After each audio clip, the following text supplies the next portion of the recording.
अस्सलाम वालेकुम नाज़रीन, मैं हूं रज़ाक मुगल और आज का मेरा प्रोग्राम आज की बात रज़ाक मुगल के साथ लेके आपकी खिदमत में हाजिर हूँ। आज हम बात करेंगे जनाब पुलिस की जो कारकर्दगी है उसपे। खसूसी तौर पर जिला मीरपुर के अंदर जो हालिया वाक़यात पेश आ रहे हैं, जैसे कुछ दिन पहले एक मंगला में वाक़या रूनुमा हुआ और आज भी एक प्रेस कॉन्फ्रेंस हुई। मेरे साथ मौजूद है जनाब काजी आबिद साहब, सीनियर सहाफ़ी। आज उनसे बात करेंगे और उनसे पूछेंगे कि काजी साहब आप किस नज़र से देख रहे हैं। जी काजी साहब। जी मुगल साहब, बहुत शुक्रिया।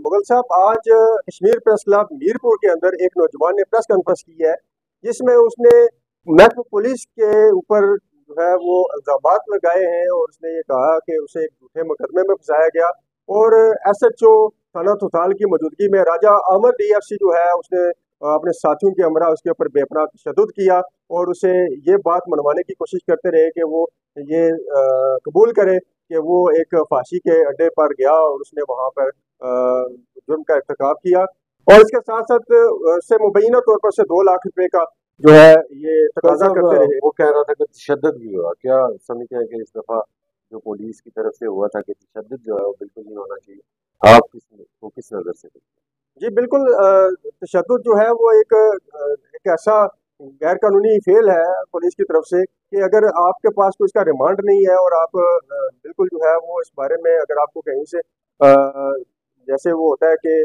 आपने उसकी वसातत से कुछ और मुलजमान को पकड़ना है या किसी उसकी नवैया तक पहुंचना है, तो पुलिस के एक रवायती कंडा है, वो उस पर तशद्दुद करते हैं। और उसने वाशगाह प्रेस कॉन्फ्रेंस के अंदर उसने ये कहा है कि आप जो है वो मेरे मोबाइल को भी आप फोरेंसिक करवा लें, आप इसके ऊपर मुझसे गवाही भी ले लें, आप इसके ऊपर जो है दीगर जो आपके पास सबूत है वो भी आप उनको हासिल कर लें। मेरा इस मामले के साथ कोई तल्लक नहीं है, सरासर जो है वो मेरे वालिद साहब सियासी शख्सियत है, तो इस बिना पर शायद जो है वो मुझे तशद्दुद का निशाना बनाया गया और इसका मुकदमा दर्ज किया गया। हैं। काजी साहब बहुत शुक्रिया, आपने माशाल्लाह अपनी राय दी। अभी मैं आपको ये भी बता दूं काजी साहब, मेरा सवाल आपसे ये भी है कि कुछ दिन पहले मंगला से एक बहुत बड़ी मंशियात की खेप पकड़ी नहीं गई, बल्कि वो बंदा पुलिस वाले की तरफ से मकबूल हुआ है। तो क्या समझते हैं कि ये एक जो इल्ज़ाम था और उसके भी गिरफ्तार हुए, इसके हवाले से क्या बताएंगे? जी मुगल साहब, महकमा पुलिस के अंदर जो छुपी काली भेड़ें हैं वो अभी सामने आना शुरू हुई है और मैं ये समझता हूँ कि जो सामने आना शुरू हुई है ये बहुत बड़ी कामयाबी है हमारे एसएसपी मीरपुर हावर शौकत साहब की और उनके साथ जो एडिशनल एसपी हैं राजा अमन नवाबी साहब की बहुत बड़ी कामयाबी है कि इससे पहले आज तक महकमा पुलिस के अंदर छुपी भेड़ों का पता ही नहीं था। काली भेड़ें अपना काम कर रही थी और भेड़ें काम भी करती थी काजी साहब, आपको ये भी बता दूं कि एक दूसरे की मदद भी की जाती थी। अगर कोई ऐसा काम हो जाता था तो बिल्कुल उसे छिपाया जाता था। तो ये क्या तब्दीली आई है कि एकदम से ही उन लोगों को पकड़ के जी, ये जो बहुत ज़बरदस्त तब्दीली आई है मुगल साहब के। आप ये देखें कि मनशियात के ऐसे अड्डे जो शायद शहरों के इल्म में भी नहीं थे कि हमारे शहर के अंदर इस कदर मनशियात कशीद होती है, बल्कि शराब बनाई जाती है और मनशियात बेची जाती है। वो हमारे शहर के लोगों को शायद इल्म भी नहीं था, लेकिन ऐसे ऐसे अड्डे पकड़े गए, ऐसी मनशियात और शराब बनाने वाली फैक्ट्रियाँ पकड़ी गई यहाँ से। तो ये भी नए अफसरान की जो है बहुत बड़ी कामयाबी है और इसके साथ साथ अगर जिक्र किया जाए कुछ महकमा पुलिस के अंदर छुपी काली भेड़ों का, तो ऐसे कई ऐसे केसेस सामने आए जिसमें महकमा पुलिस के मुलाजमीन उसके अंदर शामिल थे, तो वो भी पुलिस ने पकड़े। तो ये एक तरह से आप जो है वो कहना चाह रहे हैं कि पुलिस की जहाँ कमियां कुताहियां हैं तो वहाँ पे अच्छे काम भी मौजूद हैं। तो आप क्या मशवरा देंगे कि पुलिस क्या करे कि उनकी इखलाकी कोई तालीम इनकी होनी चाहिए ताकि वो अपने वो रवायती जो अंदाज है उनको छोड़ सकें? देखिए जी मुगल साहब, मैं दो तीन बातों का जिक्र करना बड़ा जरूरी समझता हूँ यहाँ पे कि एक फैमिली है यहाँ पे ये टू सुथाल से, उन्होंने इल्जाम लगाया कि एक पुलिस मुलाजम नाजम गिलानी नाम बताया उन्होंने कि उन्हें डराया धमकाया दुदोकोप किया और पैसे हथियाए या हथियाने की कोशिश की।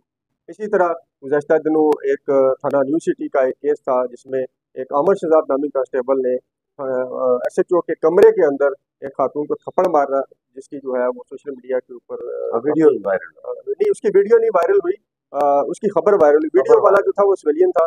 उसने वो एक शख्स जिसने अलावा इकबाल रोड के ऊपर एक खातून को तशद्दुद का निशाना बनाया, वो भी एक जबरदस्त पुलिस का इकदाम था जिसमें फौरी तौर पर बंदा गिरफ्तार किया गया और अवाम में पाई जाने वाली बेचैनी का खात्मा हुआ। लेकिन अब बात जो आप मुझसे ये पूछ रहे हैं कि इसके अंदर क्या इकदाम जरूरी, तो मैं ये समझता हूँ कि जहाँ पर महकमा पुलिस की जो महकमाना तरबियत है उसके साथ साथ इखलाकी तरबियत की सख्त ज़रूरत है कि अगर महकमा पुलिस या पुलिस एहलकारान जो कानून नाफज करने वाले अदारों में या कानून के मुहाफ़िज़ समझे जाते हैं, वही कानून को अपने पाँव तले रोंदेंगे तो मसाइल खड़े होंगे। और ये जो आवाम की तरफ से एप्लीकेशन आ रही हैं या जैसे आज प्रेस कॉन्फ्रेंस हुई, तो ये बहुत एक बड़ा सवालिया निशान है पुलिस की कारकर्दगी के ऊपर। और जैसे हमारे एसएसपी हावज शौकत साहब की एक ज़बरदस्त पजीराई हो रही है दिगर कामों में, जहाँ पे उन्होंने जराइम का खात्मा किया, जहाँ पे उन्होंने जराइम पेशा अफराद के सामने शीशा फलाई दीवार की तरह खड़े हो गए, मीरपुर का नाम इन्होंने रोशन किया और अपने महकमा पुलिस का मोराल बुलंद किया। वहीं पर आज की प्रेस कॉन्फ्रेंस जो हुई है, इसके ऊपर भी पूरी तहकीकात की जरूरत है। और ये जो राजा अमर जैसे वो नाम ले रहे हैं और उसके साथ जो है उसके साथी हैं, हाँ, तो बहुत उनके से खिलाफ लोगों कार्रवाई। के नाम लिए हैं उसने, जिसमें डीएफसी हैं और जो कांस्टेबलान हैं, उनके भी इस लड़के ने नाम लिए। जी बिल्कुल। काजी साहब, आपका बहुत शुक्रिया। ये थे हमारे साथ काजी साहब, सीनियर साहबी हैं, ऊपर से इनका ताल्लुक है।